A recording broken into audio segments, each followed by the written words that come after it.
भाभी, ये मैं क्या सुन रही हूँ। आपकी मम्मी पापा आए भी और आपकी दीदी के घर जाकर रुक गए। आप उन्हें समझाती क्यों नहीं हो? जब यहाँ के प्रोग्राम के लिए आए हैं तो यहीं आकर रुकना चाहिए ना। घर में आते ही ननद सविता ने टोक दिया। हाँ सविता, मम्मी पापा को खरीदारी भी करनी थी, इसलिए वो सीधा दीदी के घर चले गए। यहाँ क्या क्या देना है, इसकी दीदी उन्हें शॉपिंग भी करवा देगी, काव्या ने कहा। और उससे पहले कि सविता कुछ कहती, वो चुपचाप रसोई में आ गई।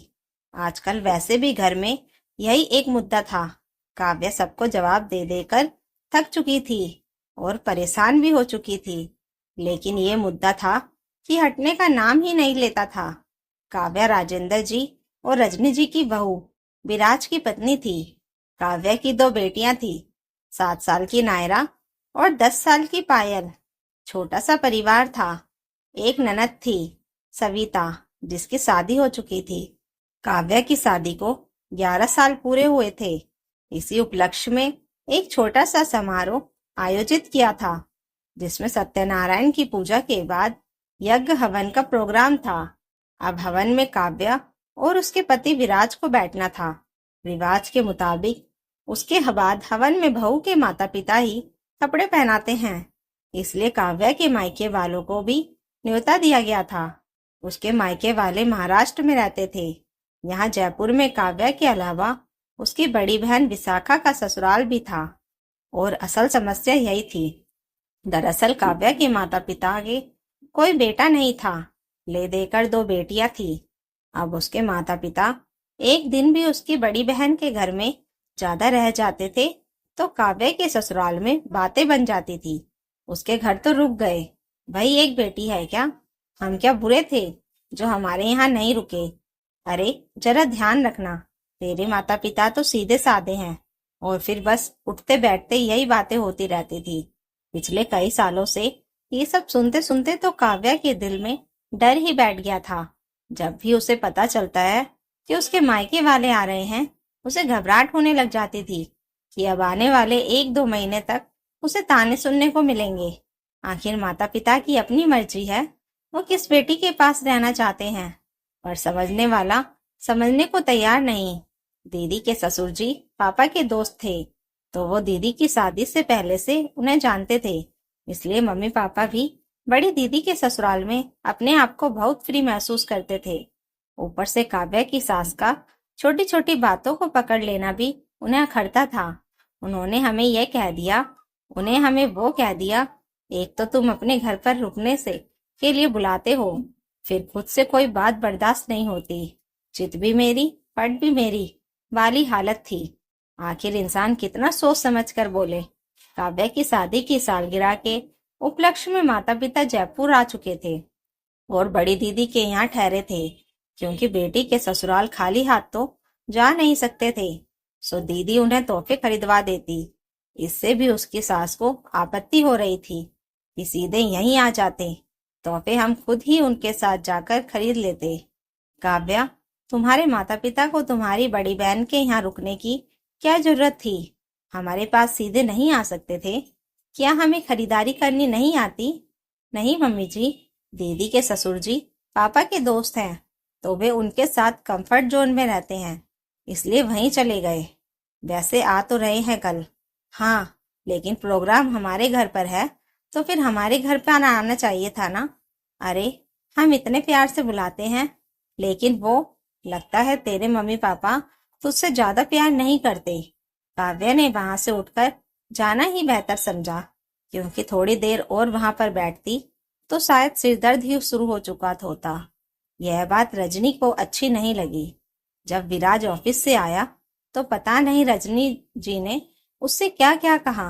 वो नाराज होते हुए काव्या के पास आया और कहने लगा, यार, तुम्हारे मम्मी पापा को जरा सी भी अकल नहीं है क्या? जब यहाँ के प्रोग्राम के लिए आए हैं तो यहीं आना चाहिए था ना। मेरी मम्मी पापा की कोई इज्जत नहीं है क्या, जो हर बार इस तरह से बेइज्जत होते हैं? विराज, कैसी बातें कर रहे हो तुम ऐसे मेरे मम्मी पापा के लिए कैसे बोल सकते हो? यार, मैं परेशान हो गया हूँ तुम्हारे मम्मी पापा के इस रवैये से। जब भी आते हैं मैं परेशान हो जाता हूँ। मेरे माता पिता को तो वो कुछ समझते ही नहीं हैं। अरे, लोग तो अपनी बहू के माता पिता की बिल्कुल भी इज्जत नहीं करते। यहाँ हम सिर पर बिठाते हैं तो हमारी कोई वैल्यू ही नहीं है। विराज चिढ़ते हुए बोला, तुम क्यों परेशान होते हो मेरे माता पिता के आने से? परेशान तो मैं हो जाती हूँ मेरे माता पिता के आने से। तुम्हारे मम्मी पापा को पता नहीं किस चीज से समस्या है। मेरे मम्मी पापा ज्यादा दिन अगर मेरी बड़ी बहन के घर पर रह जाते हैं तो आखिर उन्हें क्यों परेशानी होती है? दीदी के ससुर जी पापा के दोस्त हैं। कुछ कुछ दिल की बातें कर लेते हैं वो लोग आपस में। हाँ, एक भाई समधी हैं।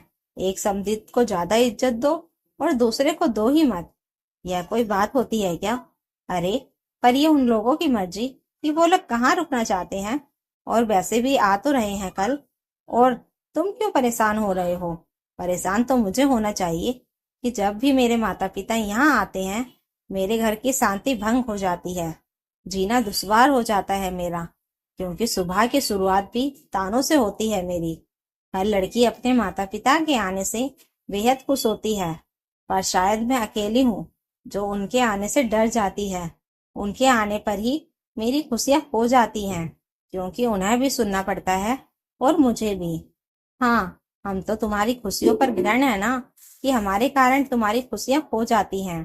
तुम तो बस यूं ही बेवकूफ बनी रहना। इतने साल हो गए, लेकिन एक छोटी सी बात तुम्हें समझ में नहीं आती। भाई तो है नहीं तुम्हारा। देखना, एक दिन तुम्हारी विशाखा दीदी और उनके ससुराल वाले तुम्हारे मम्मी पापा को अपनी बातों में लेकर सारी प्रॉपर्टी हड़प लेंगे और तुम यूं ही बैठी रहना, एक तरफ ठन ठन गोपाल बनकर। अकल तो है नहीं तुम में जरा सी भी। अचानक विराज ने कहा तो काव्य हैरान रह गई। उसके ससुराल वालों की ये सोच थी, मतलब उसके ससुराल वाले उसके माता पिता की यहाँ आने की कामना सिर्फ इसी कारण से करते थे। पर इधर विराज ने अपना बोलना जारी रखा। एक बार तुम्हारे माता पिता की प्रॉपर्टी में तुम्हारा हिस्सा तुम्हें मिल जाए, फिर वो चाहे तो जिंदगी भर यहाँ नहीं आए, हमें कोई लेना देना नहीं। पता नहीं कब तक झेलना पड़ेगा ये सब।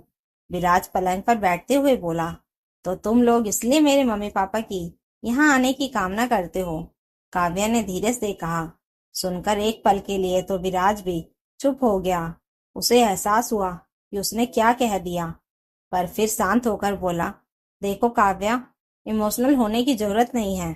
प्रैक्टिकली सोचो, तुम्हारे मम्मी पापा की प्रॉपर्टी पर तुम दोनों बहनों का हक है और मैं हक की ही बात कर रहा हूँ। बस मुझे और मेरे मम्मी पापा को यही डर है कि कहीं तुम्हारी दीदी और उसके ससुराल वाले उन्हें बहला फुसलाकर तुम्हारा हिस्सा भी अपने नाम ना करवा ले। आखिर हम भी मध्यम वर्गीय लोग हैं, हमें भी अपने भविष्य के बारे में सोचना है। सही कहा तुमने। फिर तो विराज, तुम्हें भी मेहनत ज्यादा करनी चाहिए और अपनी अच्छी खासी प्रॉपर्टी तैयार करनी चाहिए, क्योंकि बेटा तो तुम्हारा भी नहीं है, सिर्फ दो बेटियां हैं। भगवान ना करे उन्हें भी मेरी तरह ससुराल मिला तो कम से कम प्रॉपर्टी के लालच में ही सही वो हमारे उनके घर आने की कामना तो करेंगे। विराज के पास काव्या की इस बात का कोई जवाब नहीं था। काफी देर तक वो यूं ही चुपचाप बैठा रहा, पर काव्या अपने दिल की बात कह चुकी थी और कमरे के बाहर जा चुकी थी। तो दोस्तों, अगर आपको यह कहानी अच्छी लगी हो तो कमेंट करके जरूर बताइएगा और नई कहानियों के लिए चैनल को सब्सक्राइब जरूर कर लीजिएगा। Thank you for watching.